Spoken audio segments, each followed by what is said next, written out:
Welcome back to another episode of Tusk Tradition. Bama bye weekend, which is always sad because there's no Alabama football to watch.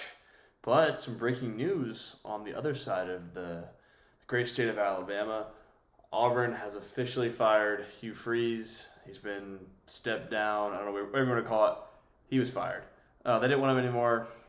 It was hard to blame them after this year's performance. What I thought was on the table for Auburn this year was already on lower expectations, probably for what the Auburn fan base had. The non-biased expectations. But they've somehow failed to reach those as of right now. But you know how the Iron Bowl goes. They beat us. They'll save their whole season. So that was kind of some breaking news I want to touch on real quick at the beginning of this episode. Getting into what I want to talk about. Like I said, there's no Alabama game this weekend, so nothing to recap. And we'll get into LSU later this week. But I thought it'd be kind of fun to do my college football playoff predictions.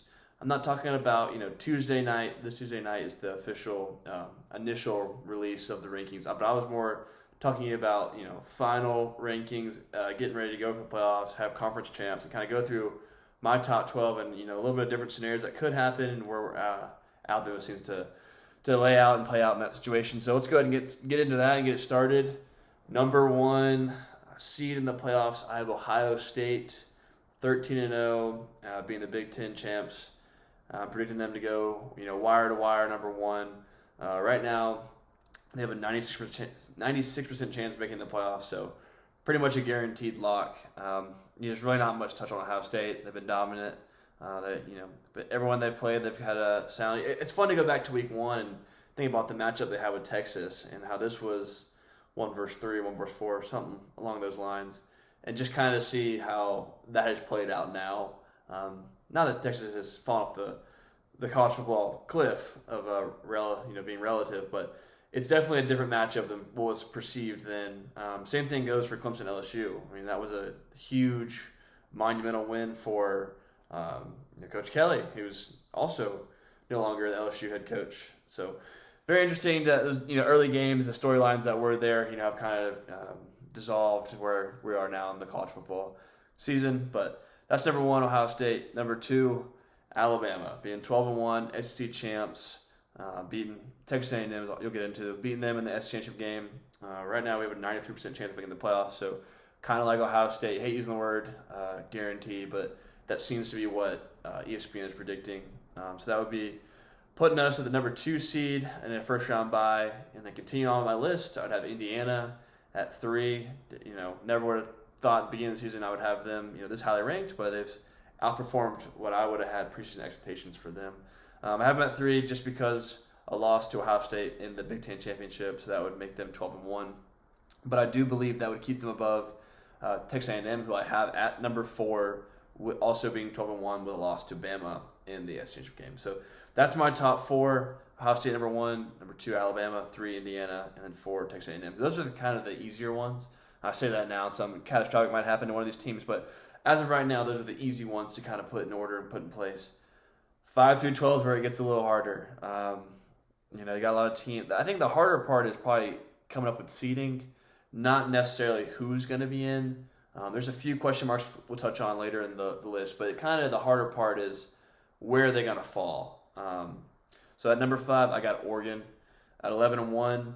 And honestly, number 5 is kind of the sweet spot you want to be in the college football rankings. You get to play ideally, or probably going to be the group of 5 team at first round home game, and then you go play the 4 seed, which would probably be one of the lower ranked teams as things go. So it's kind of a sweet spot in all terms of where you can fall. So I got Oregon there. They have 2 tough games kind of still on the schedule. They got to go play at Iowa, and then they will play at Washington, I think. One of those might be home. They're playing Iowa and Washington. I can't quite recall if home or away. So those are two big games for Oregon to win, but if they handle business in those, I think they'll fall 11-1 at that 5 seed. Number 6, got Georgia Tech. Yet again, one of those teams that if you told me they would be in my college football playoff rankings, wouldn't have believed you before the season started. But yeah, have Georgia Tech at 12-1 in the ACC champions.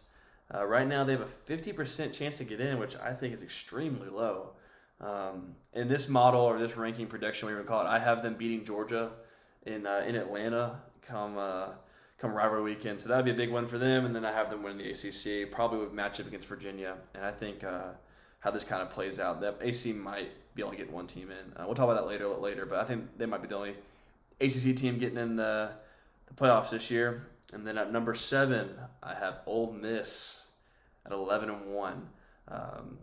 With that loss to Georgia, it probably would keep them out of any real deal scenario of getting to play for the SEC championship game, barring something happening. But crazy that I have them. You might be saying, where's Georgia? I'll get to that. But I got them at 11-1, getting in. They have a 70% chance to get in.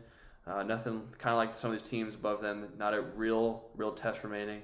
So we'll see if they can finish strong. But Ole Miss at 7, number 8, like I just talked about, we have UGA. I got Georgia at 10-2 with the loss to Bama, which already happened, and then I'm going to predict them to lose Georgia Tech, like I said in that rivalry weekend, last game of the year. But right now, Georgia does have an 81% chance to make it, so the chances of them getting in are very high. Chance of playing for the SEC are very low. So that's why I got Georgia sliding in there at 8. 9's a little tricky.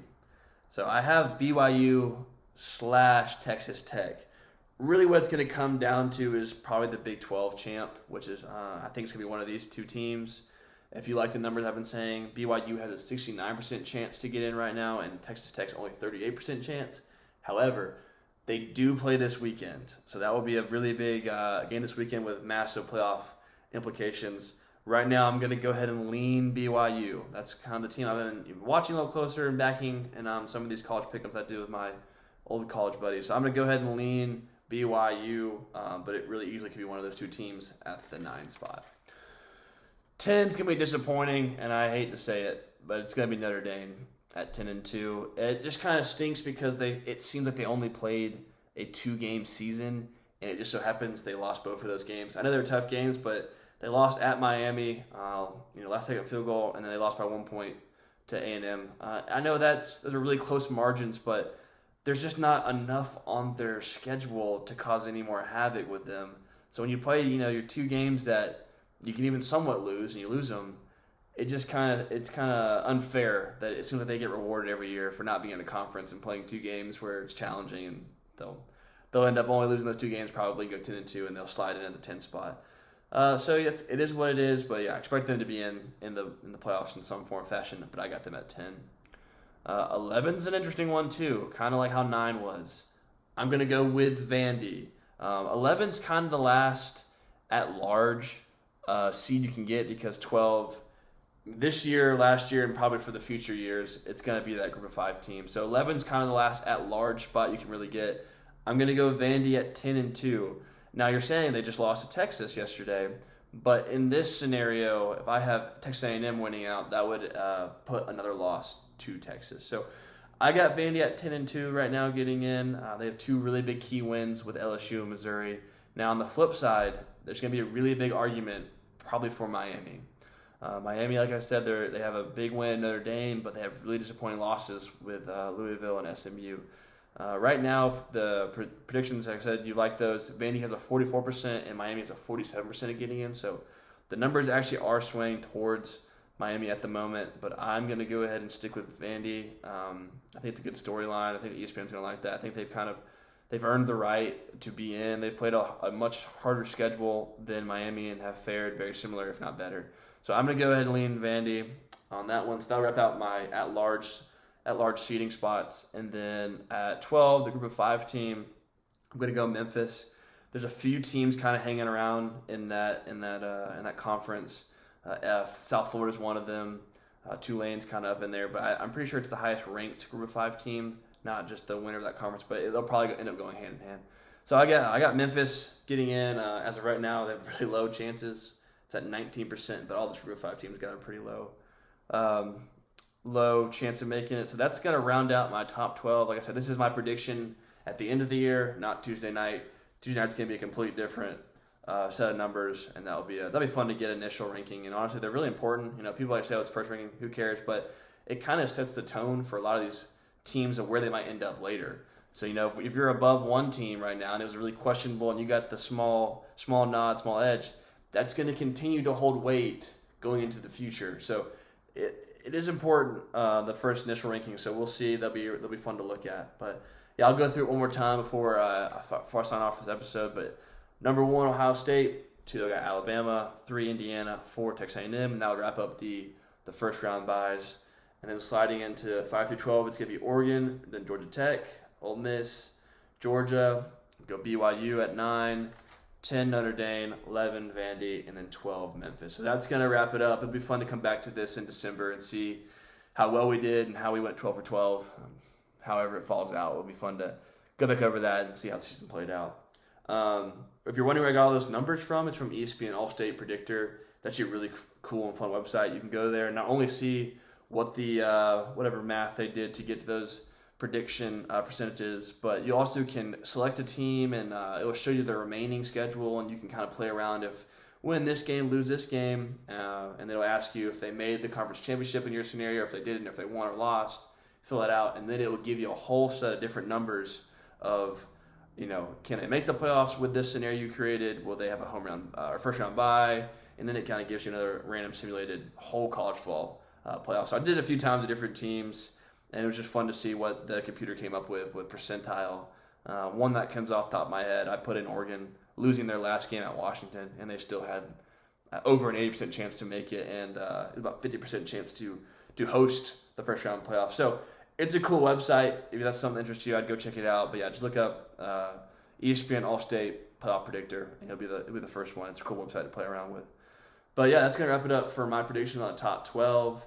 And we'll look out this week, probably midweek, for the LSU breakdown pregame video. A lot of information going to be there, a lot of fun information. It's kind of who's going to be holding the helm at LSU, what can we expect? Can we expect a similar LSU team? Have we seen the past few years, or will it be totally different?